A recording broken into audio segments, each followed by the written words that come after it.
जरा कार्यकर्ता लोपल పోయి కూర్చోండి బిడ్డ ప్లీజ్ చేయడానికి జాలేదా ఫుల్ అయిపోయిందా క్షమ ఛాన్స్ ఇవ్వాలి బిడ్డ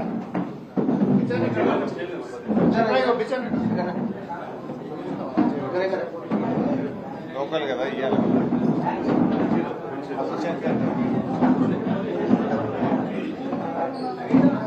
भाई साहब जरा अंदर बैठो ना आप मैं आ रहा हूँ ఈ డోర్ పెట్టాను అందరు లోపల పంపించి కార్యకర్తలు అందరు లోపల కూర్చోండి బిడ్డ शिवराज साहब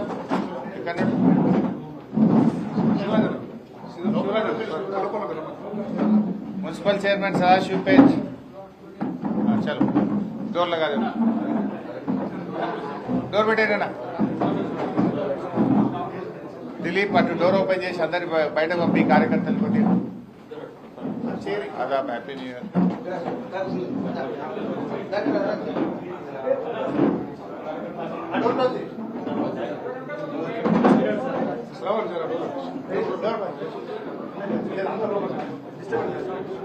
भाई साहब बैठो ना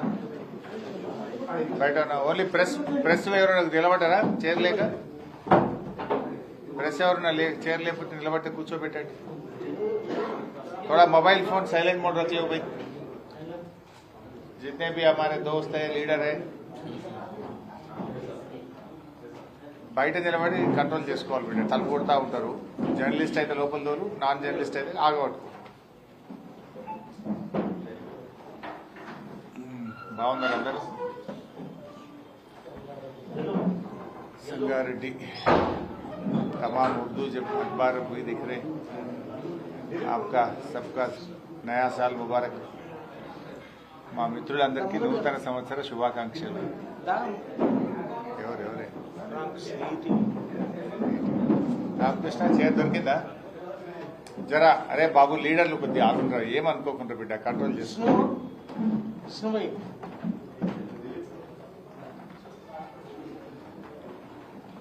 అటే ఉంటారు ఆడనే కంట్రోల్ చేసుకో డోర్ కాడ జరా ఇంకో రెండు చైర్లే విలేకరులకు ఎవరికైనా కుర్చీలు చాలకపోతే ఇంకో రెండు మూడు కుర్చీలు వేసి పెట్టు మధ్యలో ఎవరైనా వస్తారు మళ్ళా టైంతో కుర్చీలు లేకపోతే బాగుండదు డిస్టర్బ్ చేయకు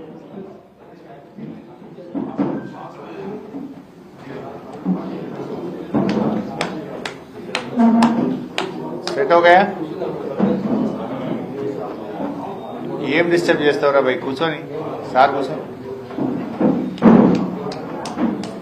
తమ్ముళ్ళు మీరు గొడవలు పడకూడదు ఏమయ్యా మళ్ళా డోర్ फास्ट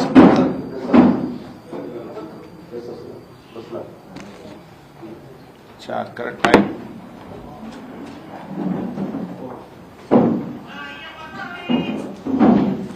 अय्यप्पा स्वामी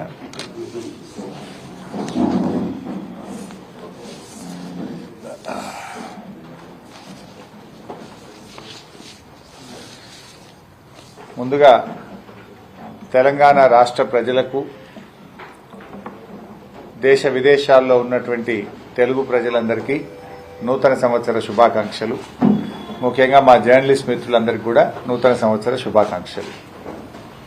ఈ నూతన సంవత్సరంలో నేను పెడుతున్న మొట్టమొదటి తొలి కాన్ఫరెన్స్ మరి మన సంగారెడ్డిలో పెడతా ఉన్నా. న్యాయం చేయాలని కూడా కోరుకుంటున్నాం మీ అందరినీ. రెండు విషయాలు, ఒకటి ముఖ్యంగా రెండు కూడా స్టేట్కి సంబంధించిందే. ఒక అంశం స్టేట్ కన్సిడర్ చేసి వీలైతే ఒక అంశాన్ని జిల్లా కన్సిడర్ చేస్తే బాగుంటుంది. రెండు భాగాలుగా ప్రెస్ మీట్ నిర్వహిస్తా ఉన్నాం. నేను మాట్లాడుతున్న అంశం కూడా ముఖ్యంగా రాష్ట్రంలో దాదాపు 80 లక్షల మంది రైతులకు సంబంధించిన అంశం కనుక దయచేసి ఇది ప్రాపర్గా మంచి కవరేజ్ రావాలి. ప్రభుత్వం మరి రైతుల్ని మోసం చేయాలని చూస్తుంది కనుక మీరు కూడా కొంత న్యాయం చేయాలని నా మొదటి ప్రెస్ కాన్ఫరెన్స్ 2025 సంవత్సరంలో కనుక మీరందరూ కూడా న్యాయం చేయాలని కోరుకుంటున్నాను. సో రేవంత్ రెడ్డి గారు విజయవంతంగా రైతు బంధును ఎగ్గొట్టి రైతు భరోసాకు కోతలు పెట్టడానికి రాత్రింబవళ్లు కష్టపడతా ఉన్నాడు. ఎటెట రైతు బంధుకు రైతు భరోసా కోతలు పెట్టచ్చు అని పాపం వ్యవసాయ మంత్రి, ఆర్థిక మంత్రి, ముఖ్యమంత్రి అందరూ ఈ రైతు భరోసాకు కోతలు పెట్టడానికి కుస్తీలు పడుతున్నారు. గతంలో ఇదే రేవంత్ రెడ్డి గారు రైతు బంధు ఏడాదికి 3 సార్లు ఎందుకు ఇవ్వకూడదు అని ప్రతిపక్షంలో ఉన్నప్పుడు మాట్లాడారు. ఇవాళ అధికారంలోకి రాగానే రేవంత్ రెడ్డి గారికి కొంచెం మతిమరిపి వచ్చినట్టున్నది. 3 సార్లు ఎందుకు ఇయ్యరు అన్నోడు ఒక్కసారి కూడా రైతు బంధు ఇవ్వడానికి ఆపసోపాలు పడుతున్నాడు, వెనక ముందు అవుతున్నాడు. వానకాలానికి రైతు బంధు ఎగబెట్టిండు, యాసంగికి రైతు భరోసాలో కోతలు పెట్టడానికి కుస్తీలు పడుతుంది. అప్పుడేమో 3 పంటలకు రైతు బంధు ఇవ్వాలన్నాడు, వానకాలం ఎగబెడితివి, యాసంగికి కోతలకు సిద్ధం చేస్తేవి. అంటే రేవంత్ రెడ్డికి మతిమరుపు అనుకోవాలన్నా, రేవంత్ రెడ్డి గారు ప్రతిపక్షంలో ఉంటే ఒక మాట, అధికారంలోకి వస్తే ఇంకొక మాట, అంటే 2 నాలుకల ధోరణి. ప్రతిపక్షంలో ఉన్నప్పుడేమో నాలుకకు నరం లేదు, ఏదైనా అడుగుతాడు. అధికారంలోకి వస్తే తాను చెప్పిన మాటలు తానే మర్చిపోతాడు. ఇప్పటికే రేవంత్ రెడ్డి గారు రుణమాఫీకి షరతులు పెట్టి, ఎవరు రాబాయ్ ఎంత డిస్టర్బ్ చేయకుండా అంటే కూడా గదే పని చేస్తారేం రాబాయ్, బయట పోయి ఊకే సతాయిస్తారు. రుణమాఫీకి షరతులు పెట్టి రేవంత్ రెడ్డి గారు చాలా మంది రైతులకు రుణమాఫీ ఎగ్గొట్టిండు.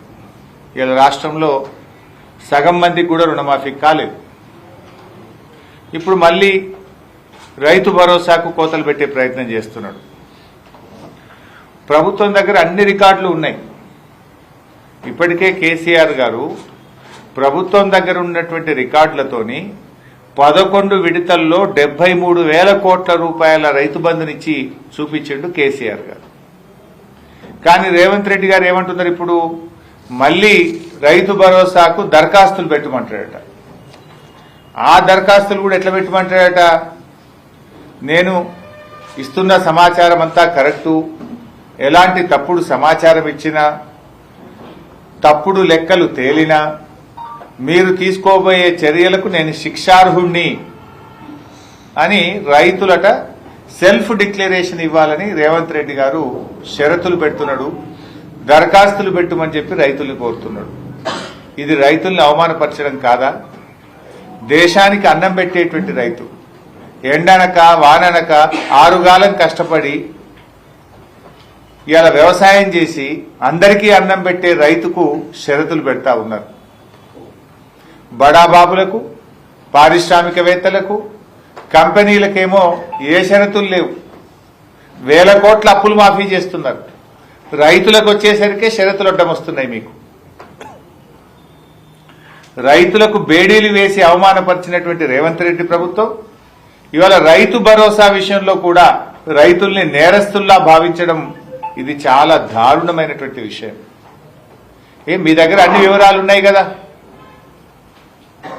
మీ వ్యవసాయ శాఖ అధికారులు ఉన్నారు కదా, వ్యవసాయ శాఖ అధికారులు పోయి చూసుకోమనండి. ఎందుకు ఇలా రైతుల్ని మీరు ఒక దోషిలాగా నిలబెట్టే ప్రయత్నం ఎందుకు చేస్తున్నారు? ఎందుకు రైతులను దరఖాస్తుల పేరు మీద అవమానపరిచే ప్రయత్నం చేస్తున్నారు? అన్నదాతలంటే అంత అలుసెందుకు అని నేను రేవంత్ రెడ్డి గారిని అడుగుతా ఉన్నాను.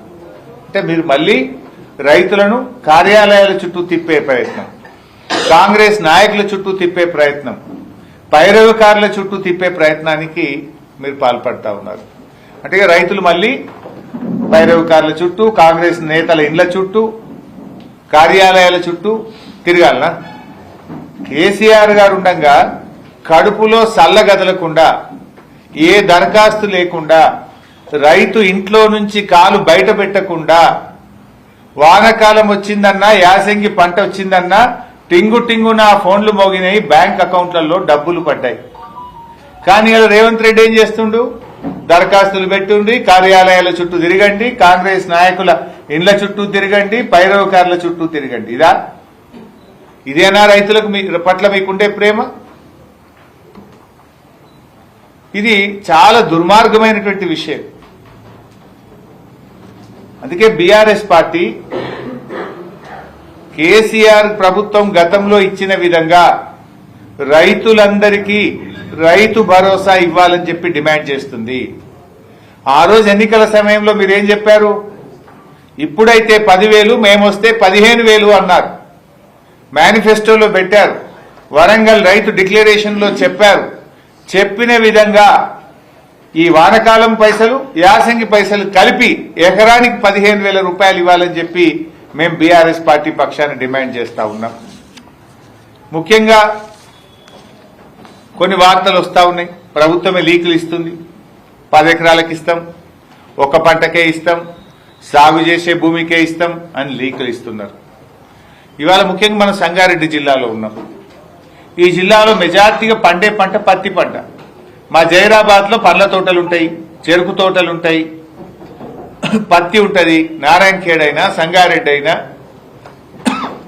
ఇప్పుడు రేవంత్ రెడ్డి గారు ఏమంటున్నారంటే ఆ ప్రభుత్వం చెప్తున్నటువంటి లీకులు ఎట్లా ఉన్నాయంటే పత్తి సాగు చేసే రైతులకు ఒక్కసారి డబ్బులు ఇస్తారట. పత్తి అనేది 7 నెలల పంట, 8 నెలల పంట. అంటే 7 నెలల పంటకు 8 నెలల పంటకు రెండవ పంట జనరల్ గా సాగు చేసే అవకాశం ఉండదు. వాళ్ళకు ఒకటేసారి డబ్బులు ఇస్తామంటున్నారు. చెరుకు పంట అది సంవత్సరం పంట, ఒకేసారి డబ్బులు ఇస్తారట. పసుపుకు ఒకేసారి ఇస్తారట, అల్లంకు ఒకేసారి ఇస్తారట. అంటే దీన్ని బట్టి రైతులు నష్టపోతారు. ముఖ్యంగా పండ్ల తోటలు, ఆయిల్, పామాయిల్ గాని ఇవన్నీ పంటలకు కూడా ఒకేసారి డబ్బులు ఇస్తామంటే ఇది రైతు నోట్లో మట్టి కొట్టడమే.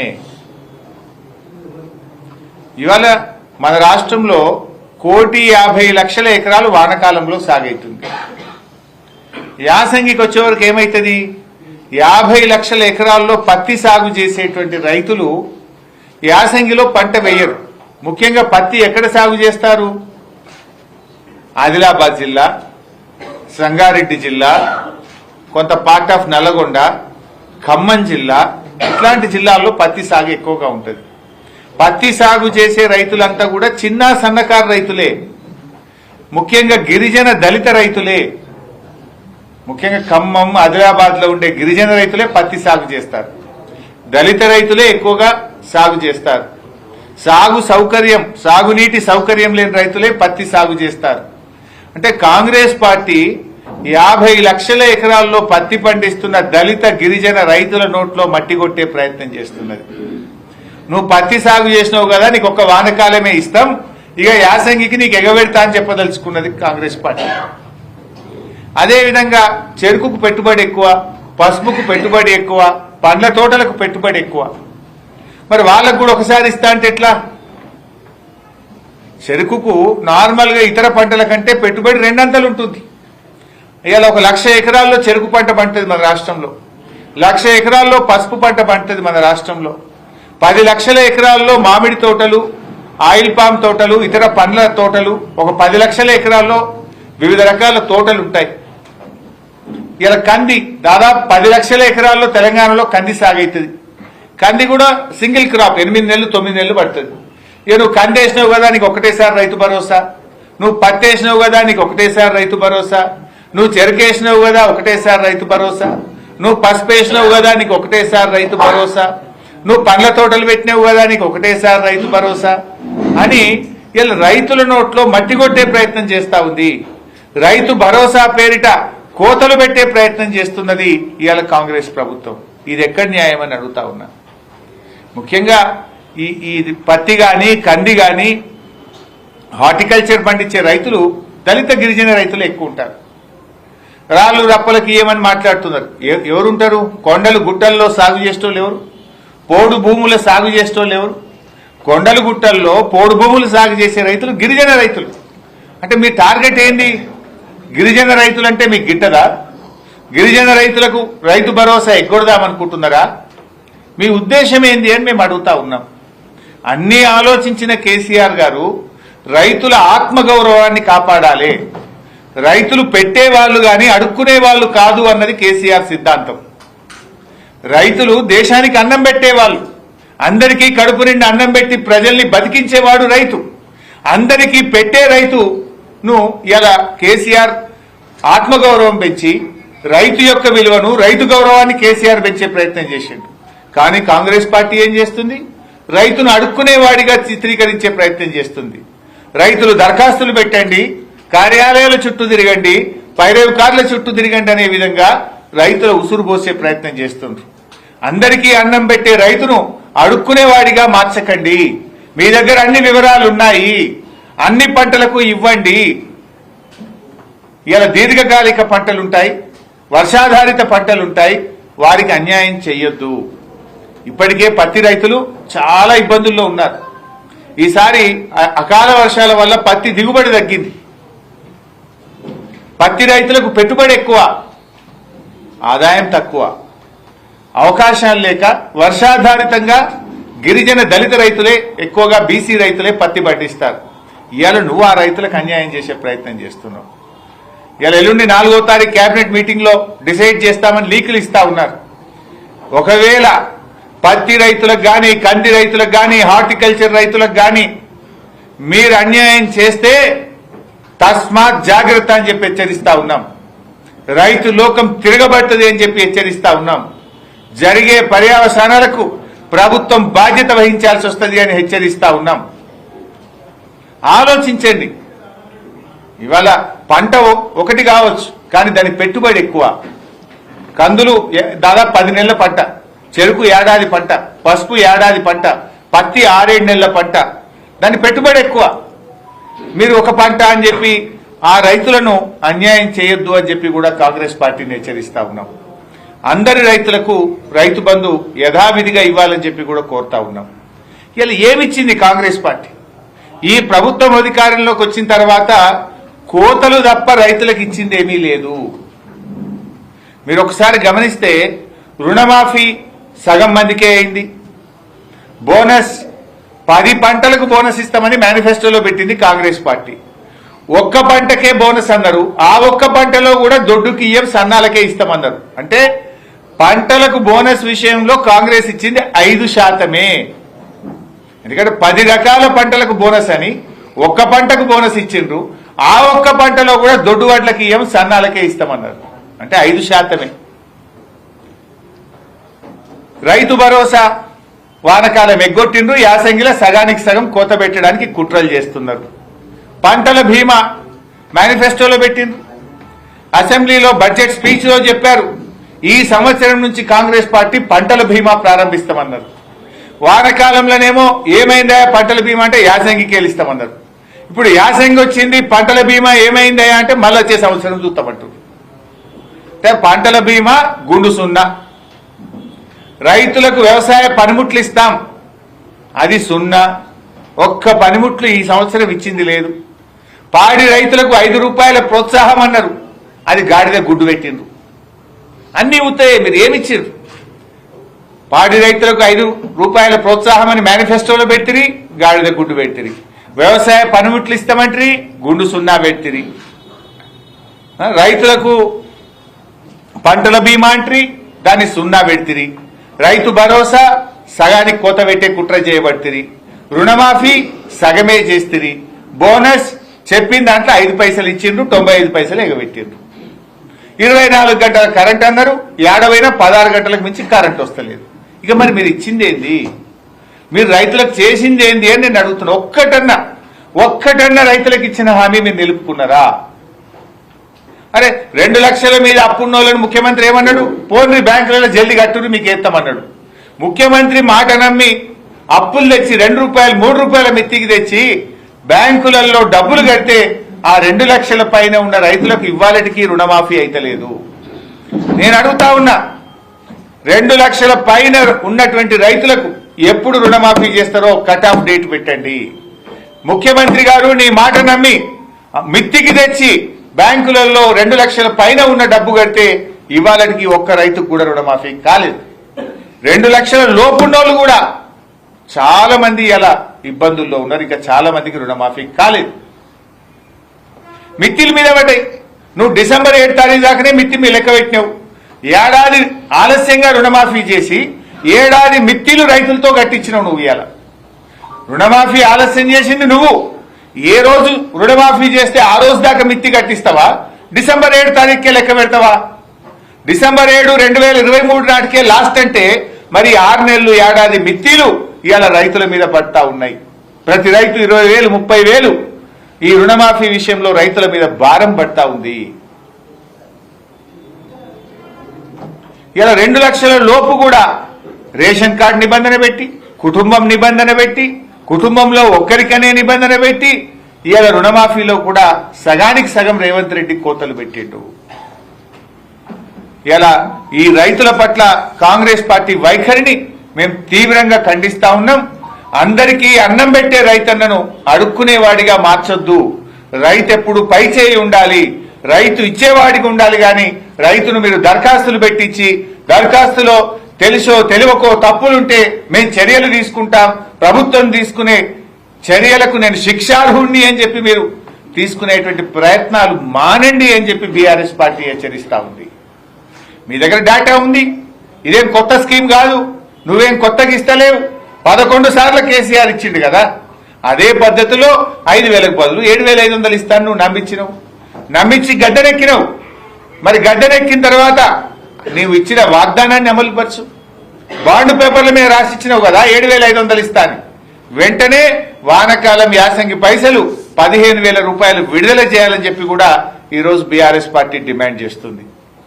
అదేవిధంగా వ్యవసాయ కూలీలు, ఇప్పుడు వ్యవసాయ కూలీలకు 28వ తారీఖు నాడే డబ్బులు ఇస్తా అని ఉప ముఖ్యమంత్రి గారు స్టేట్మెంట్ ఇచ్చారు. మరి డిసెంబర్ 28 పోయింది, జనవరి 1వ తారీఖు వచ్చింది, మాట తప్పిండ్రు. ఎందుకు లేట్ అయిందని తెలుసుకుంటే దాంట్లో కూడా ఎట్లా వడబోత చేయొచ్చని బాగా కష్టపడి పనిచేస్తుండట, ఏరివేస్తారట. వ్యవసాయ కూలీలను తగ్గించడానికి, తక్కువ మందికి ఇవ్వడానికి ఇలా ఏరివేతకు బాగా కష్టపడుతున్నారట సెక్రటరియట్లో. ఈ రాష్ట్రంలో 54 లక్షల ఉపాధి హామీ కార్డులున్నాయి. 54 లక్షల ఉపాధి హామీ కార్డులున్నాయి. దీని కింద 1,04,00,000 మంది కూలీలు పనిచేస్తున్నారు. అంటే భార్య భర్త కావచ్చు, తండ్రి కొడుకు కావచ్చు, ఒక కార్డు మీద కుటుంబానికి ఒక కార్డు ఉంటుంది. 54 లక్షల ఉపాధి హామీ కార్డులు, 1,04,00,000 మంది కూలీలు పనిచేస్తా ఉన్నారు. అంటే మరి ఉపాధి హామీలో పనికి పోతున్నారంటే ఎవరు పోతారు? బతుకుదెరువు లేనటువంటి వాళ్ళు. కూలీ కనుకనే కూలి పనికి పోతారు. మరి అక్కడ మళ్ళీ ఏరివేత ఎందుకు? ఇప్పుడు అక్కడ ఏందట, నీకేమైనా భూమి ఉన్నదా అని చూస్తారట. గుంట ఉన్నదా, 5 గుంటలు ఉన్నదా, 3 గుంటలు ఉన్నదా, 2 గుంటలు ఉన్నదా, అర్ధెకరం ఉన్నదా, పావు ఎకరం ఉన్నదా. పావు ఎకరంలో పంట పండుతుందా? వాళ్ళు బతుకుతారా? కొన్ని రాళ్ల భూములు ఉంటాయి, కొన్ని గుట్టల భూములు ఉంటాయి, ప్రభుత్వం ఇచ్చిన అసైన్డ్ భూములు ఉంటాయి, సాగునీటి సౌకర్యం ఉండదు, కరెంటు సౌకర్యం ఉండదు, రూపాయి పంట పంటది, పేరుకు మాత్రం 5 గుంటలో 10 గుంటలో ఉంటుంది. వాళ్ళను కూడా ఏరివేస్తా, ఇంటికి ఒకరికే ఇస్తా, నువ్వు రోజు కూలికి పోతేనే ఇస్తా, 100 పని దినాలు పూర్తి చేస్తేనే ఇస్తా, లేదు 50 పని దినాలు పూర్తి చేస్తేనే ఇస్తా అని కోతలు పెట్టి వ్యవసాయ కూలీలకు ఇస్తామన్న 12,000 కూడా ఎగబెట్టే కుట్ర చేస్తా ఉన్నారు. ఇది అన్యాయం కదా. ఒక కుటుంబానికి ఉన్నదే 100 పని దినాలు, నువ్వు కోతలు పెట్టే ప్రయత్నం చేయొద్దు. ఉపాధి హామీ మట్టి పనికి పోయే వాళ్ళు ఎవరు పోతారు? గడపార పట్టుకొని పార పట్టుకొని పొద్దుగాల 6 గంటలకు లేచి మట్టి పనికి పోయేవాడు కూలి కాకపోతే ఏంటి? ఆ కూలికి కూడా వడబోతలా? ఆ కూలికి కూడా పరీక్షలా? ఆ కూలీలను కూడా అవమానపరుస్తారా? కూలికి కూడా వెలగడతారా?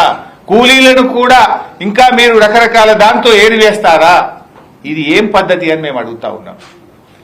ఎలాంటి షరతులు లేకుండా ఉపాధి హామీలో మట్టి పనికి పోతున్న 1,04,00,000 మందికి వ్యవసాయ కూలీలకు మీరు మేనిఫెస్టోలో చెప్పిన ప్రకారంగా, ఇచ్చిన మాట ప్రకారంగా సంవత్సరానికి 12,000 రూపాయలు బేషరతుగా ఇవ్వాలని బీఆర్ఎస్ పార్టీ డిమాండ్ చేస్తుంది.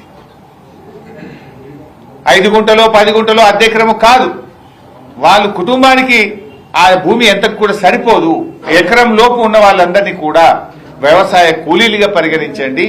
వారందరికీ కూడా వారికి ప్రభుత్వం ఇస్తామన్న 12,000 రూపాయల ఆర్థిక సహాయాన్ని అందించాలని చెప్పి కూడా బీఆర్ఎస్ పార్టీ డిమాండ్ చేస్తుంది. ముఖ్యంగా ఉపాధి హామీ కార్యక్రమాన్ని కూడా కాంగ్రెస్ ప్రభుత్వం నిర్వీర్యం చేస్తా ఉంది. ఉపాధి హామీలో కేంద్ర ప్రభుత్వం నుంచి మే నెలలో డబ్బులు వచ్చాయి. మే నెలలో వచ్చిన డబ్బులు ఇప్పటికీ కూడా రిలీజ్ చేయట్లేదు. ఆల్మోస్ట్ 7 నెలలు 8 నెలలు అయింది. 858 కోట్ల రూపాయల ఉపాధి హామీ పనులను ప్రభుత్వం దారి మళ్లించింది. 858 కోట్ల ఉపాధి హామీ డబ్బులు కేంద్ర ప్రభుత్వం నుంచి మే నెలలో వస్తే ఇప్పటిదాకా కూడా పనిచేసిన కూలీలకు కానీ ఆ పని చేసినటువంటి వ్యక్తులకు కానీ ఇవ్వకుండా డబ్బులను కాంట్రాక్టర్లకు బడా కాంట్రాక్టర్లకు చెల్లించింది. పర్సెంటేజ్లకు బిల్లులు ఇస్తున్నారు. పేదవాళ్లకో ఈ పేద కూలీలకో ఉపాధి హామీ మెటీరియల్ కాంపోనెంట్ లో పనిచేసిన వారికి మాత్రం డబ్బులు ఇవ్వడం లేదు.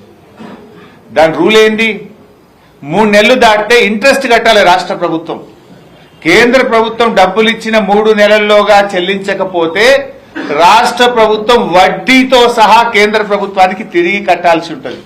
అంటే ఏంది మీరు నియమ నిబంధనలు లేవా? 3 నెలలు కాదు 7 నెలలు 8 నెలలు అయినా ఎందుకు ఉపాధి హామీ డబ్బులు చెల్లిస్తలేరు అని నేను అడుగుతా ఉన్నా. రాష్ట్రం నష్టపోతుంది కదా. ఇప్పటికే కేంద్ర ప్రభుత్వం స్పర్శ్ అనేటువంటి కొత్త కార్యక్రమం దేశంలో 7 రాష్ట్రాల్లో తెస్తున్నారు. అందులో తెలంగాణ కూడా ఉన్నది. అంటే ఇక రాష్ట్రానికి డబ్బులు ఇయ్యరు వాళ్ళు, డైరెక్ట్ పనిచేసేటోళ్ళకే కేంద్ర ప్రభుత్వం ఇస్తుంది. ఇక మీరు ఇట్లా చేస్తున్నానే వాడు బంద్ పెట్టిండు. రాష్ట్ర ప్రభుత్వం వాటా చారణ నువ్వు కడితే బారణ వాళ్ళు రిలీజ్ చేస్తారు, డైరెక్ట్ పనిచేసిన వాళ్ళకి పోతాయి. ఇక ఈ రాష్ట్ర గవర్నమెంట్ ఖజానాలకు వస్తే 7 నెలలు 8 నెలలు మీరు ఇస్తలేరని, పనులు కుంటుపడుతున్నాయని, ఉపాధి హామీ లక్ష్యం నెరవేర్తలేదని కేంద్రం ఇప్పుడు కొత్త నిర్ణయం తీసుకుంటుంది. స్పర్శలో తెలంగాణ కూడా పెట్టింది. ఇప్పుడు మేము డిమాండ్ చేస్తున్నాం, తక్షణమే ఉపాధి హామీలో చేసిన పనులకు కేంద్ర ప్రభుత్వం ఇచ్చిన 858 కోట్లు విడుదల చేయాలని బీఆర్ఎస్ పార్టీ ఈరోజు డిమాండ్ చేస్తా ఉంది. థ్యాంక్ యూ మిత్రులారా. ఇక మన జిల్లాకు వద్దాం, సంగారెడ్డి జిల్లాకు. ఇకపోతే రాష్ట్రంలో మీరందరూ కూడా చూస్తా ఉన్నారు ఏం జరుగుతూ ఉందో.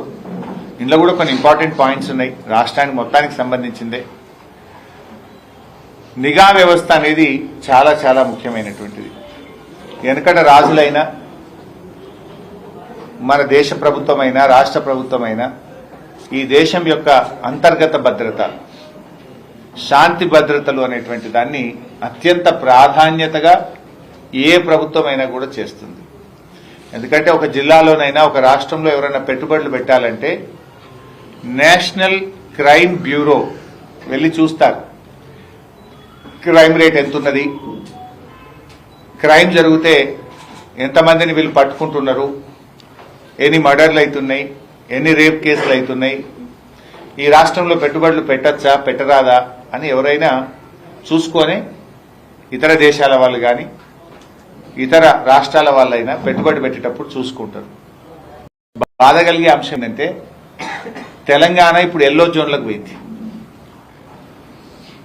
ఇక కొద్దిగా అయితే రెడ్ జోన్లకు పోయేటట్టుంది. కేసీఆర్ ఉన్న 10 ఏళ్లలో ఎప్పుడు ఎల్లో జోన్కు పోలే పైసాబ్. We are in green zone. KCR గారి 10 ఏళ్లలో తెలంగాణ ఎప్పుడు గ్రీన్ జోన్లోనే ఉన్నది. కానీ రేవంత్ రెడ్డి వచ్చిన ఏడాది కాలంలో ఎల్లో జోన్కు పోయింది. ఇప్పుడు రెడ్కు బార్డర్లు ఉన్నది. 4 రోజులైతే రెడ్ జోన్లో పెట్టేట్టున్నది. దక్షిణ భారతదేశంలో ఎల్లో జోన్లో ఉన్న ఒకే ఒక్క రాష్ట్రం తెలంగాణ రాష్ట్రం. బాంబే తర్వాత బాంబే ఎల్లో జోన్లు ఉన్నది. ఇవాళ తెలంగాణ కూడా ఎల్లో జోన్లకు పోయింది. రాష్ట్రంలో క్రైమ్ రేట్ 23% పెరిగింది. పోయిన సంవత్సరానికంటే తెలంగాణ రాష్ట్రంలో క్రైమ్ రేట్ 23% పెరిగింది. రేప్ కేసులు 29% పెరిగినాయి. దళిత గిరిజనుల మీద రేప్ కేసులు 12% పెరిగినాయి ఈ రాష్ట్రంలో. ఎటుపోతుంది ఈ రాష్ట్రం? పోలీసులు మంచి పోలీసులు, తెలంగాణ పోలీసులు the best police in the country. ఒకప్పుడు గుజరాత్ వాళ్ళు, మహారాష్ట్ర వాళ్ళు తెలంగాణకు వచ్చి నేర్చుకుందరు. క్రైమ్ డిటెక్షన్ రేషియో మీ తెలంగాణలో చాలా బాగుంది, అసలు ఎందుకు ఇంత ఫాస్ట్గా మీరు దొంగల్ని పట్టుకుంటున్నారు, ఎట్లా పట్టుకుంటున్నారు అని మహారాష్ట్ర, కర్ణాటక, గుజరాత్ లాంటి రాష్ట్రం వాళ్ళు తెలంగాణకు వచ్చి నేర్చుకొని పోయింది. కానీ ఇవాళ ఏమైపోయింది? ఏడాది లోపలనే ఎందుకు ఇంత ఆగమవుతున్నది? మరి అదే పోలీసులు కదా, తెలంగాణ పోలీసులు దేశానికి ఆదర్శంగా ఉన్న పోలీసులను ఇలా రేవంత్ రెడ్డి గారి ప్రభుత్వం వాళ్ళని ఇతర అవసరాలకు వాడి, రాజకీయ కక్షల కోసం వాడి తెలంగాణ ప్రతిష్టను మంటగలుపుతున్నాడు. తెలంగాణ పోలీసుల ఆత్మ గౌరవాన్ని దెబ్బతీస్తున్నాడు ఇలా రేవంత్ రెడ్డి గారు. అసలు చాలా మంచి మంచి సాఫ్ట్వేర్ ఉండేది మన దగ్గర. హ్యాక్ అయి ఎవరైనా మహిళలు ఇంట్లో నుంచి బయటకు పోతే హ్యాక్ అయిలో రిజిస్టర్ చేసుకొని పోతే సేఫ్గా ఆమె మళ్ళా ఇంటికి చేరేదాకా పోలీసులు మానిటర్ చేసేవాళ్ళు. 23 లక్షల మంది మహిళలు హ్యాక్ అయిలో రిజిస్ట్రేషన్ చేసుకున్నారు. ఇలా హ్యాక్ హై అనేది బంద్ అయిపోయింది రాష్ట్రంలో. ఈ పెట్టి అనే ఈ పెట్టి కేసెస్ అనే సాఫ్ట్వేర్ ఉండేది, అది కూడా బంద్ అయిపోయింది. అరే కొత్తవి పెడతారా, ఇంకిన్ని మంచివి తీసుకొస్తారా? ఉన్న సాఫ్ట్వేర్ని ఎవరైనా బంద్ చేసుకుంటారా? ఈ పెట్టి కేసు బంద్ అయిపోయింది, హ్యాక్ అయి బంద్ అయిపోయింది. అంటే రాష్ట్రంలో ఈరోజు పెట్రోలింగ్ వ్యవస్థ పూర్తిగా దెబ్బతిన్నది. డయల్ 100 కూడా చాలా దారుణంగా ఫెయిల్ అయిపోయింది. బీఆర్ఎస్ ప్రభుత్వం ఉన్నప్పుడు డయల్ 100కి ఎవరైనా ఫోన్ చేస్తే 3 నుంచి 5 నిమిషాల్లో పోలీసులు అక్కడికి చేరుకునేవారు. ఇవాళ డయల్ 100కి ఎవరైనా ఫోన్ చేస్తే దాదాపు 7-8 నిమిషాలు 10 నిమిషాలు పడుతుంది. మరి అప్పుడు 3 నిమిషాలకు 5 నిమిషాలకు వచ్చింది ఎట్లా? ఇప్పుడు 7 నుంచి 10 నిమిషాలు అయింది ఎట్లా? ఏమైంది? ప్రభుత్వం మారగానే మారుతుందా? అంటే అక్కడ టెక్నాలజీని సరిగా వాడతలేరు, అక్కడ స్టాఫ్ను తగ్గించారు, నిర్లక్ష్యం అవుతా ఉంది. ఆ రింగ్ టోన్ ఏందో పెట్టిన కొత్తగా 40 సెకండ్లు ఆ రింగ్ టోనే నడుస్తుంది. యాక్చువల్లీ డయల్ 100 చేసినప్పుడు ఒక్కొక్క సెకండ్ ముఖ్యం. ఒక్కొక్క 5 సెకండ్లలోనే అక్కడ ప్రాణాలు పోతుంటాయి. 5 సెకండ్లలోనే ఒక ప్రాణాన్ని కాపాడే అవకాశం ఉంటుంది. డయల్ 100 పనితీరు రేవంత్ రెడ్డి ప్రభుత్వంలో దారుణంగా పడిపోయింది. ఆనాడు 3 నుంచి 5 నిమిషాలుంటే మరి ఈరోజు 5 నుంచి 7 నిమిషాలకు వచ్చింది. యాక్చువల్గా కేసీఆర్ గారు 9 సంవత్సరాల తన పాలనలో 15,000కు పైగా ఆధునిక ద్విచక్ర వాహనాల్ని కూడా ఆ రోజు కేసీఆర్ గారు అందించారు. పోలీస్ వాహనాలు కొత్త ఇన్నోవా కార్లు ఇప్పించారు. నెల పోలీస్ స్టేషన్ అలవెన్స్ ఇచ్చారు. అదేవిధంగా ఎంతో టెక్నాలజీని అందించారు. Police command control room Hyderabad లో కట్టారు. ఇప్పుడు రోజు రేవంత్ రెడ్డి ఆడనే కూర్చుంటుండు. కమాండ్ కంట్రోల్ రూమ్ కట్టిండ్రు. అంటే పోలీసుల ఆత్మగౌరవానికి భంగం వాటిల్లకుండా తలెత్తుకొని విధి నిర్వహణలో పోలీసులు ఉండే విధంగా కేసీఆర్ గారు పనిచేసింది. ట్రాఫిక్ పోలీసులకు 30% అధికంగా వేతనాలు కూడా ఇచ్చారు. టెక్నాలజీకి అవసరమైన నిధులు అందించారు. కానీ ఈరోజు చూస్తే చాలా దారుణమైనటువంటి పరిస్థితిని ఇవాళ పోలీసులు ఎదుర్కొంటున్నటువంటి పరిస్థితి కనబడతా ఉంది. క్రైమ్ డిటెక్షన్ రేషియో బీహార్ కంటే దారుణం అయిపోయింది తెలంగాణ. బీహార్ కంటే దారుణం. బీహార్ అంటేనే అందరూ దేశంలో లాస్ట్ అనుకుంటారు. కానీ రేవంత్ రెడ్డి ఏడాది పాలనలో క్రైమ్ డిటెక్షన్ రేషియోలో బీహార్ కంటే కూడా తెలంగాణ వెనుకబడిపోయింది. ఇట్లా ఉంటే ఎవడన్నా కంపెనీ వాడు వస్తాడా? ఇక తెలంగాణకు పెట్టుబడులు పెడతారా? ఇలా ఎందుకంటే హోంమంత్రిగా కూడా ముఖ్యమంత్రి ఉన్నాడు. ఏమనంటే తెలంగాణ పోలీస్ లోగో మార్చినాం. లోగోలు మారిస్తే ఏమొస్తుంది? తెలంగాణ బతుకుదెరువు మారుస్తా అని చెప్పిన రేవంత్ రెడ్డి తెలంగాణ తల్లిని మారుస్తా, పోలీస్ లోగోను మారుస్తా, తెలంగాణ సింబల్ మారుస్తా, ఇంకేదో మారుస్తా అంటాడు. ఇవి మార్చుడు తప్ప నువ్వు మార్చిందేంది? నువ్వు చెప్పిందేమో తెలంగాణ ప్రజల జీవితాల్లో కొత్త వెలుతురు తెస్తా, బతుకు తెరువు మారుస్తా అన్నావు. కానీ నువ్వు మారుస్తున్నదేమో టీజీని టీఎస్ ను టీజీ చేస్తా, తెలంగాణ తల్లిని మారుస్తా, తెలంగాణ పోలీస్ లోగో మారుస్తా, తెలంగాణ రాష్ట్ర సింబల్ మారుస్తా. దీంతో ప్రజల జీవితాలు మారుతాయా? ప్రజల బతుకు తెరువులు మారుస్తా అని చెప్పినావు కదా. నువ్వు చేస్తున్నదేంటి? పోలీస్ లోగోలు మార్చుడు కాదు, పోలీసులకు అవసరమైన సాంకేతికతను అందించు, పోలీసులకు అవసరమైన నిధులు అందించు, పోలీసులను వాళ్ళ పని వాళ్ళని చేసుకొని, పోలీసులు ఎంతసేపు ప్రతిపక్షముల మీద కేసులు పెట్టు, సోషల్ మీడియాలో పోస్టు పెట్టిండు, వాని లోపలై వీని లోపలై. గీ పనులు కాదు కదా పోలీసులు చేయాల్సింది. ఇవాళ సంగారెడ్డి జిల్లా కూడా చెప్పాలి. దానికి పోయే ముందు రాష్ట్రంలో అనేక సమస్యలు వచ్చినాయి. ఇవాళ రేవంత్ రెడ్డి గారు వచ్చిన తర్వాత రాష్ట్రంలో పోలీసులు ఇబ్బంది పడతా ఉన్నారు. ఇంతకుముందు టీఏ ప్రతి పోలీస్ కానిస్టేబుల్ కానీ, ఎస్ఐ కానీ, ఏఎస్ఐ కానీ, హెడ్ కానిస్టేబుల్ కానీ కేసీఆర్ ప్రభుత్వం నెలకు 15 రోజుల టీఏ ఇచ్చింది. రేవంత్ రెడ్డి వచ్చినాక దాన్ని 7 రోజులకు తగ్గించాడు. పరిశాన్ ఉన్నారు పోలీసులు పాపం. 15 రోజులు 7 రోజులకు తగ్గించాడు.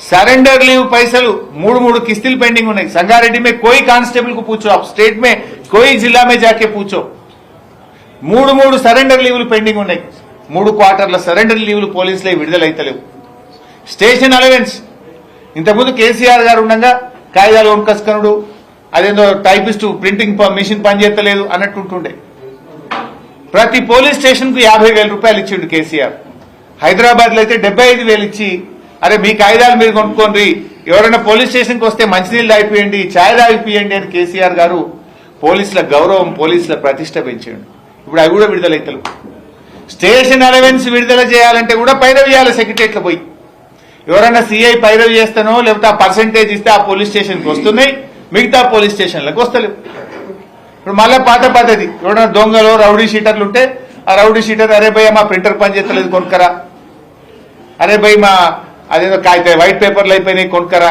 గాడికి వచ్చింది మళ్ళీ పాత పద్ధతికి వచ్చింది కథ ఎందుకు విడుదల చేస్తలేరు అని నేను అడుగుతా ఉన్నా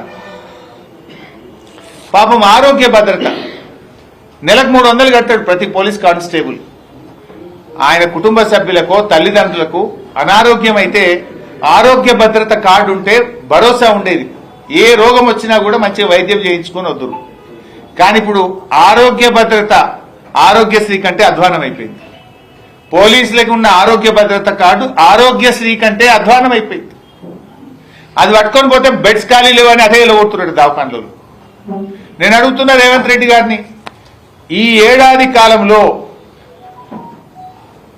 ఆరోగ్య భద్రత కింద ఎంతమంది సిబ్బందికి ట్రీట్మెంట్ ఇచ్చారు ఏ ఆసుపత్రుల్లో ఇచ్చారు ఎంత డబ్బు కట్టారో వైట్ పేపర్ విడుదల చేయండి చేయరు మీరు పాపం ఇవాళ ఆరోగ్య భద్రత కార్డులు పనిచేయక కుటుంబ సభ్యులు వాళ్ళ ఆరోగ్యం దెబ్బతింటే అప్పుల పాలవుతున్నారు మా పోలీసులు రిటైర్ అయిన పోలీస్ కానిస్టేబుళ్లకు ఎస్ఐలకు కూడా పైసలు వస్తలేవు వాళ్ళు దాచుకున్న ఆరోగ్య భద్రతలో కొన్ని డబ్బులు సేవింగ్స్ ఉంటాయి వాళ్ళ సొంత డబ్బులు జీతంలో కట్ అయితే పిల్లల చదువులకో ఇంటి లోనుకో తెచ్చుకుంటారు ఆ డబ్బులు కూడా విడుదలైతలేవు ఇవ్వాలి హోంగార్డులకు పర్మనెంట్ చేస్తా మీకు జాబ్ సెక్యూరిటీ ఇస్తా మీకు బేసిక్ పే ఇస్తాను రేవంత్ రెడ్డి హోంగార్డులకు మాట ఇచ్చిండు మేనిఫెస్టోలో పెట్టిండ్రు ఇవాళ హోంగార్డులకు చెప్పిన మాట అమలైతలేదు బేసిక్ పే వస్తలేదు 1వ తారీఖు జీతం అంతకంటే వస్తలేదు హోంగార్డుల జీతం 20 తారీఖు 10 తారీఖు 15 తారీఖు వస్తున్నది హోంగార్డులకు పెంచుతానన్న జీతం ఇంతవరకు పెంచలేదు ఏక్ పోలీసింగ్ అన్నాడు అరే అందరికి ఒకటే ఉండాలి కదా సమాన పనికి సమాన వేతనం నేను హెడ్ కానిస్టేబుల్ కుటుంబంలోకి వచ్చిన మా అన్న కానిస్టేబుల్ ఉండే నాకు పోలీసు వాళ్ళ కష్టాలు తెలుసు నేను ఏక్ పోలీసింగ్ తెస్తా అని రేవంత్ రెడ్డి మాట్లాడాడు పాపం తెలంగాణ స్పెషల్ పోలీసులు టీజీఎస్పీ పోలీసులు ఏమైంది ఏక్ పోలీసింగ్ మాకు ఏక్ పోలీసింగ్ పద్ధతి తెస్తా అన్నావు కదా రేవంత్ రెడ్డి గారు తెమ్మంటే 10 మందిని ఉద్యోగాల నుంచి డిస్మిస్ చేసిండు 39 మందిని సస్పెండ్ చేసిండు నువ్వు ఇచ్చిన మాటనే కదా వాళ్ళు అడిగింది వాళ్ళు ఏమైనా తప్పు అడిగిండ్రా ఏమైంది ఏక్ పోలీసింగ్ అని నేను అడుగుతా ఉన్న పోలీసుల పక్షాన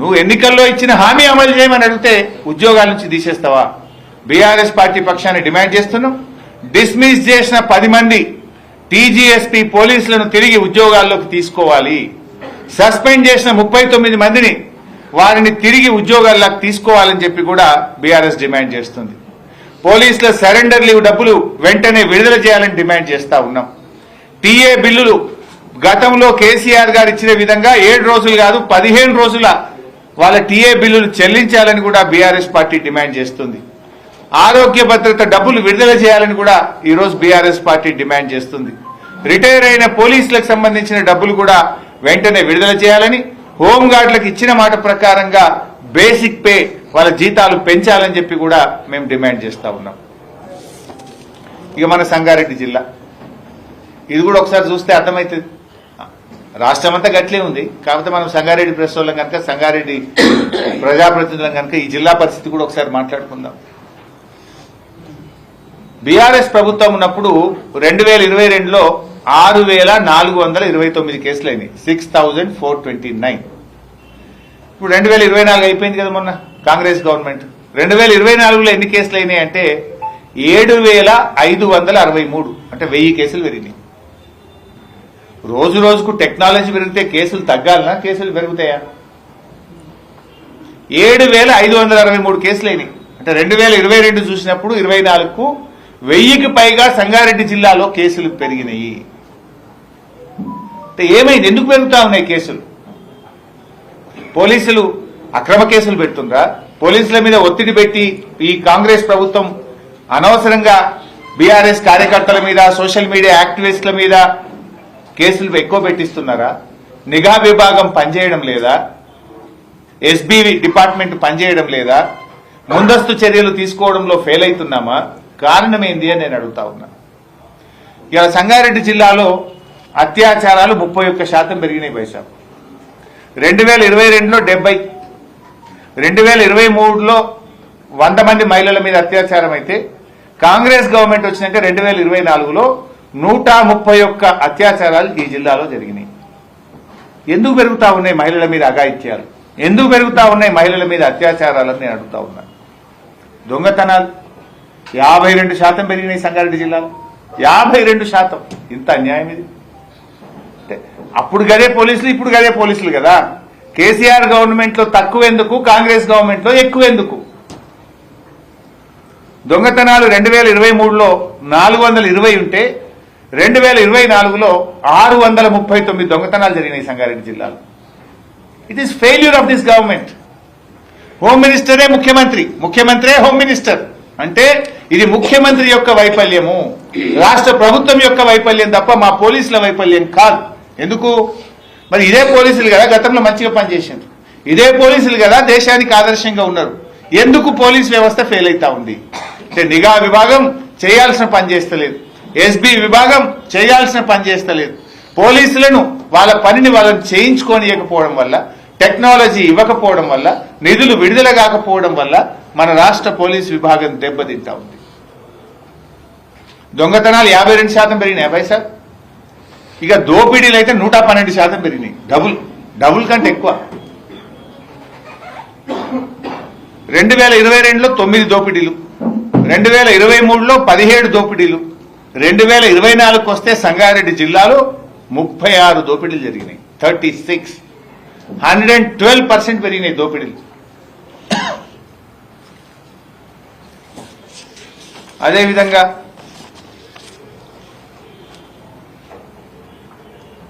గంజాయి కేసులు 2023లో 11 గంజాయి కేసులుంటే 2024లో 34 గంజాయి కేసులైంది. అంటే రేవంత్ రెడ్డి వచ్చినాక గంజాయి విచ్చలవిడైపోయింది రాష్ట్రంలో. ఎక్కడ పట్టి అక్కడ గంజాయి దొరుకుతున్నది. గుడుంబ గంజాయి అడ్డాలైపోయినాయి. దాంతో ప్రజల ఆరోగ్యం దెబ్బతింటున్నది. ఇవాళ 2023లో 11 కేసులు పోయి 2024లో సంగారెడ్డి జిల్లాలో 34 గంజాయి కేసులైనాయి. కేసీఆర్ ప్రభుత్వం ఉన్నప్పుడు గంజాయిని నివారించింది, నిఘా పెంచింది. కానీ కాంగ్రెస్ వచ్చినాక గంజాయిని పెంచి పోషిస్తున్నది. ఇది నేను చెప్తున్న లెక్క కాదు, మీ ఎస్పీ గారు చెప్పిన లెక్కలే, మీ ఎస్పీ ప్రెస్ మీట్ పెట్టిన లెక్కలే నేను చెప్తున్నా. నేనేమి నా సొంత కవిత్వం చెప్తలేను. పోయిన సంవత్సరం లెక్క, ఈ సంవత్సరం లెక్క తీసి మీ ముందు పెడతా ఉన్నాను. సైబర్ క్రైమ్లు సంగారెడ్డి జిల్లాలో 2022లో 217 సైబర్ క్రైమ్లు, 23లో 323 సైబర్ క్రైమ్లు, 2024కు వస్తే 793 సైబర్ క్రైమ్లు అయినాయి. అంటే డబుల్ ట్రిబుల్ అయిపోయినాయి సైబర్ క్రైమ్స్.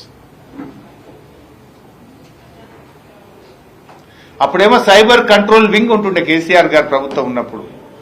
ఎప్పటికప్పుడు ప్రజల్లో అవగాహన కల్పించిన 1930 గురించి స్కూళ్లలో, కాలేజీల్లో, కాలనీల్లో రెగ్యులర్ గా చేసేవాళ్ళం. ఇప్పుడు ఆ పరిస్థితే లేదు. ఒక సంగారెడ్డి జిల్లాలో సైబర్ క్రైమ్స్ 400% పెరిగింది. 400 times. ఈ రకంగా రాష్ట్రంలో లా అండ్ ఆర్డర్ దెబ్బతిని ప్రజల ధన మాన ప్రాణాలకు రక్షణ లేకుండా పోయింది ఈరోజు ఈ రాష్ట్రంలో. ఆ రోజు బీఆర్ఎస్ ప్రభుత్వం ఉంటే ఒక భరోసా, ఒక నమ్మకం, షీ టీమ్స్ పెట్టి మహిళలకు రక్షణ కల్పించాం. కానీ కాంగ్రెస్ ప్రభుత్వం వచ్చిన తర్వాత లా అండ్ ఆర్డర్లో పూర్తిగా ఫెయిల్ అయిపోయింది. ఇవి మన कम्युनल राइट्स इसके पहले कभी भी नहीं हुआ. एक साल में 10 कम्युनल राइट्स हो गए तेलंगाना में. अपने जिला दौलताबाद में भी हुआ, यहाँ पर कम्युनल राइट, संगारेड्डी जिले में भी कम्युनल राइट हुआ. बासरा में हुआ, वनपर्ती में हुआ, जयनूर में हुआ। मुझे ये समझ में नहीं आता, परसों वीडियो फुटेज जो चाहे रिलीज कर रहा, वहां पर संध्या थिएटर का वीडियो फुटेज रिलीज करे, असेंबली में एक तरफ हमारा वीडियो फुटेज रिलीज करे, फिर जयनूर का फोटो वीडियो का क्यों नहीं रिलीज करते, मैं पूछना चाहता हूं। वो भी रिलीज करो ना, मालूम होता। అంటే ఈ రకంగా కమ్యూనల్ రైట్స్ కూడా పెరిగినాయి రాష్ట్రంలో, మత కలహాలు కూడా పెరిగి ఇవాళ ప్రజలు టెన్షన్లో ఉన్నటువంటి పరిస్థితి కలిగింది. మొత్తంగా ఈ ప్రభుత్వం ప్రజలకు శాంతి భద్రతల్ని అందించడంలో, లా అండ్ ఆర్డర్ మెయింటైన్ చేయడంలో పూర్తిగా ఈ ప్రభుత్వం ఫెయిల్ అయిపోయింది. చివరగా నేను విజ్ఞప్తి చేసేది ఒక్కటే, రాష్ట్రంలో రైతుల పక్షాన రైతు భరోసాలో కోతలు పెట్టకండి. అర్థం చేసుకోండి, లోతైన విశ్లేషణ అవసరం.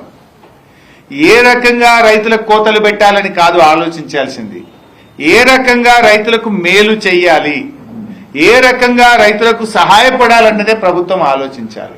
నువ్వు పత్తి వేసుకున్నావు కనుక నీకు ఎగబెడతా, నువ్వు చెరుకేసినవు ఎగబెడతా, నువ్వు కందేసినవు ఎగబెడతా, నువ్వు హార్టికల్చర్ పండ్ల తోటలు పెట్టినవు నీకు ఎగబెడతా, ఇది కాదు.